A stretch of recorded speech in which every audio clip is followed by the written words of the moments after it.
মুস্তাফিজ আমাদের দলে থাকা মানে আমাদের সৌভাগ্য। ফিজ বন্দনায় এবার মেতে উঠেছে সকলে। টাইগার পেসারকে হীরার টুকরোর মতো সম্মান করছে পিএসএল এর তার দল লাহোর কালান্ডার্স। এমনকি তার হাত ধরেই পাল্টে গেছে ফ্র্যাঞ্চাইজিটির পুরো বোলিং ইউনিট। অনেকে তাকে মুতিয়া মুরালি ধরনের সঙ্গে তুলনা করতে শুরু করেছেন। মুস্তাফিজের এমন কার্যকারিতা এবং কিভাবে তিনি বদলে দিলেন লাহোরের বোলিং ইউনিট, সেটার বিস্তারিত থাকছে রিপোর্ট।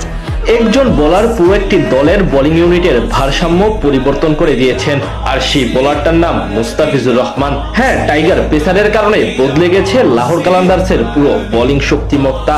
এমন একজন পেসার যে কোনো দলে থাকা মানেই তো তাদের জন্য সৌভাগ্য, যেটা অকপটে স্বীকার করে নিলেন লাহোরের সবচেয়ে পুরনো সদস্য হারিস রুফ। পাওয়ার প্লেতে নতুন বলে, মিডল ওভারে রানের চাপ কমাতে কিংবা ডেথ ওভারে উইকেট তুলতে এবং ডট দিতে সব দিক থেকে সমান পারদর্শী মুস্তাফিজুর রহমান এবার পিএসএল এ সেটারই প্রমাণ দিয়েছেন নিজের প্রথম ম্যাচে।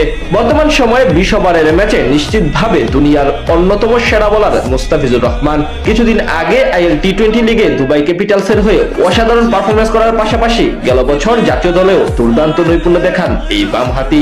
বিশেষ করে তার ব্যাক অফ লেন্থের স্লোয়ার, কাটার এবং 100 থেকে 120 কিলোমিটার বেগের টার্ন করা ডেলিভারিগুলো যে কোনো ব্যাটারের জন্য এক প্রকার ধাঁধার মতো।